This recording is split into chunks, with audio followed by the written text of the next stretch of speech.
Good evening, everyone. Time for this week's silver update. This is the daily chart of silver provided by netdania.com. You can click on the link below. And you can see this is our big formation that is forming rising pennant, falling pennant, cup and saucer, whatever you want to call it. You can see from the lines it's a big formation, starts all the way back here in September of 2010 and goes all the way to the present. So still forming. Couple things to note here. You can see that our rising trend line here is now crossed the 26. So if we do get back to test these 26 prices, then we will have actually penetrated this trend line to the downside, because the trend line is up now near 27. This is rising roughly compared to this type of slope that we had here with this insane run up, which wouldn't be insane if the fundamentals were actually determining price. That's what you'd have, but much higher. But you know, comparatively, it's a crazy run up. But even so, this is a decent rise here. You can see if you take the beginning of 2011, you got a price point of about 1960, 1950, whatever that is. Go up to 2012, you get about 24.50. So it's about $5 a year. That's the appreciation of this slope. So at a price of $20, $5, that's a 25% gain in a year. Up here at $30, $5 is that's 1/6, so that's a 16% gain per year. So obviously, as we go further up in price, the percentage gains won't be as large, but nevertheless, this line is returning $5 year after year after year after year. I suspect that when we finally do get the final correction, either back down to this line, through the line, and back up, whenever we do get the final correction, then we will probably establish a new line with a stronger slope. Maybe not as steep as that line, because that's a very steep slope, but maybe something like this, and begin to rise at a pace like that. So that's silver. Now gold looks a little bit different. Gold kind of took it on the chin even a little bit worse. The technical picture in gold is a little weaker, but if we draw up the lines here, we want to go about like that, I would say, and we have a clear penetration on the downside of this trend. Where is support for gold? It might be here around 1500. It might be down around here, 1427 or something like that.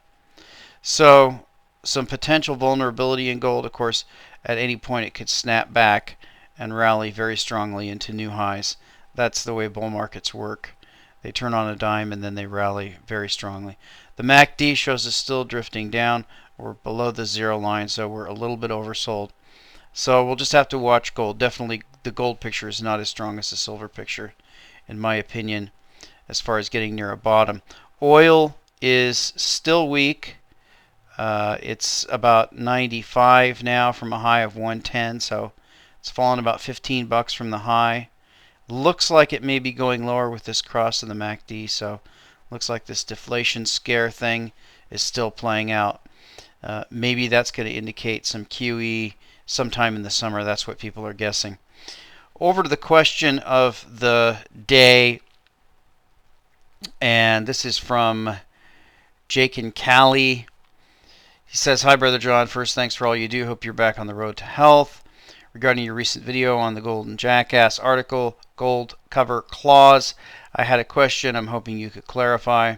In talking about GLD ETF, he states, quote, the cartel simply shorts the GLD stock, entitling themselves to vast truckloads of GLD gold bars and illicit grabs. Is he saying that one cartel member would sell short to another member, which would give the second member shares to be able to exchange for physical gold via an authorized participant in the ETF fund? I can't see any other way shorting something would enable someone to get anything other than money for the shorted shares. Thanks again." So Yes, that is very confusing. I think that perhaps Jim Willie should have used a different term other than shorting it. Technically, when you short something, it means that you borrow it and sell it for cash. Now, I don't think that's what he's referring to here. If you talk about going through the process that you would with any other stock, you would go and borrow the GLD shares from somebody that already owns them. They'd have to be held in street name, but as you know, with naked shorting, that doesn't always end up being the case. But normally, this stock is held in street name, which means they have it with their broker, and it's there available for you to borrow.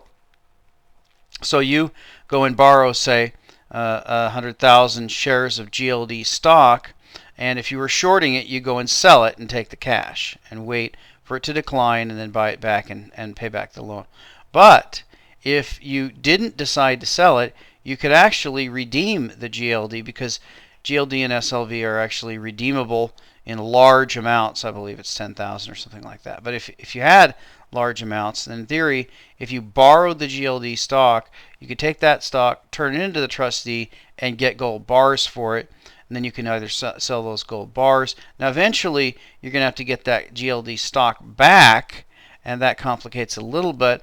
But then when you add in there naked shorting and failures to deliver, and then you can see how Jim Willie would say that it is just kind of illicit grabs of gold bars, because there are some shorts that are just simply never paid back.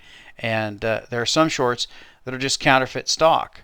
So if someone took a whole bunch of counterfeit stock and turned it into the GLD trustee and got gold bars out of it, well, they just they basically stole the bars.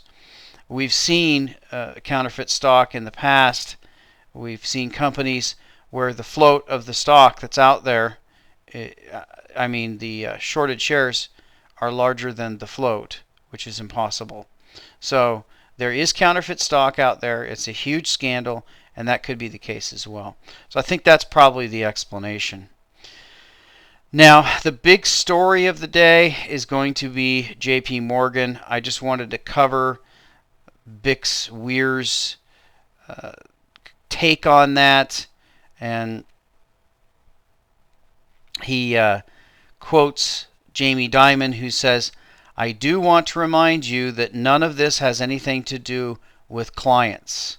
Seems to be trying to reassure the clients. Now, Bix says, "It took just a few days for clients of Lehman Brothers to head for the hills, which ate up their Tier 1 capital almost instantaneously. Leverage is great when you are winning, but a real B when you are losing. It is clear to many that JP Morgan's losses are just beginning to surface, so how long will it take for their clients to head for the hills? Will JPM still be solvent next week? Who knows? I do know one thing. Every single holder of the big silver short has gone belly up. It started with Drexel Burnham in the 1980s, got past to AIG, then Bear Stearns, and now presides at JP Morgan. If no one takes the torch from JP Morgan, we will see the end of the silver market manipulation very soon. Have a restful weekend." Now, the big silver short, if that's passed on, I think, from JP Morgan, I think the only place that can go is to the Fed at that point. But let's take a look, see if we can pull up JP Morgan stock. And yeah, I'm not finding it here. So probably have to go onto Yahoo and pull it up there.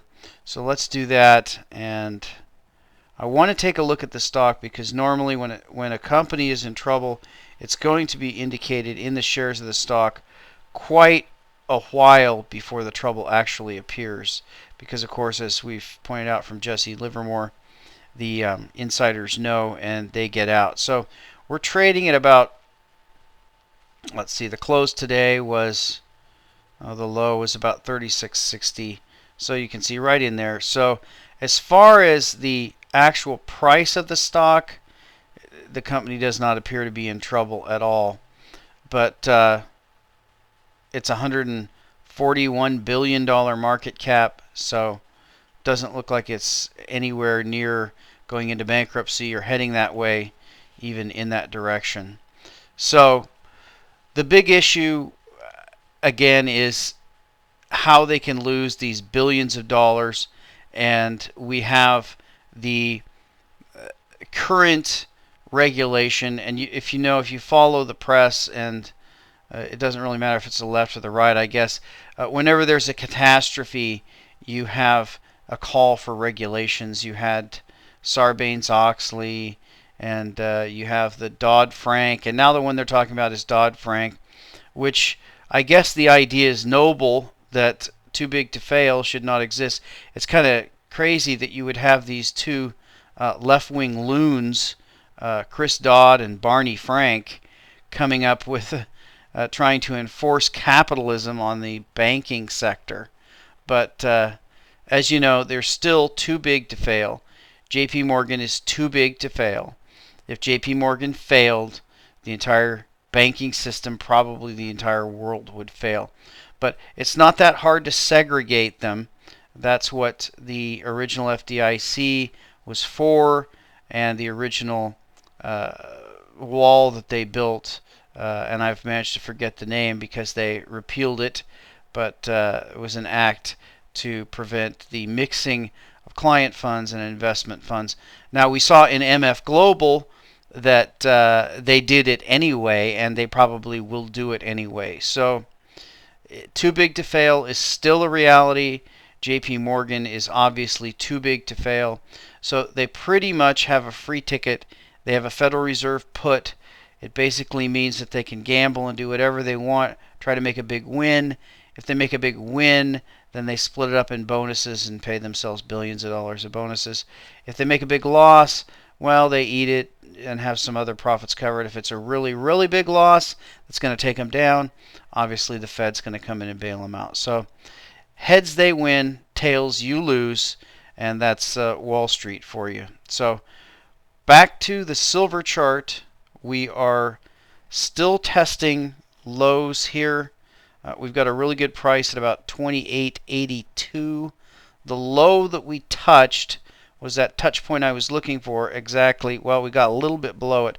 28.50 is a big support point, and you can see we got exactly there, and then we penetrated it and got this explosive rally.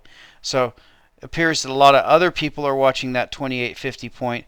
We'll see if we round down next week and keep this downtrend intact, or if we actually get a strong rally and begin to form a base out of this. And we'll talk to you next time.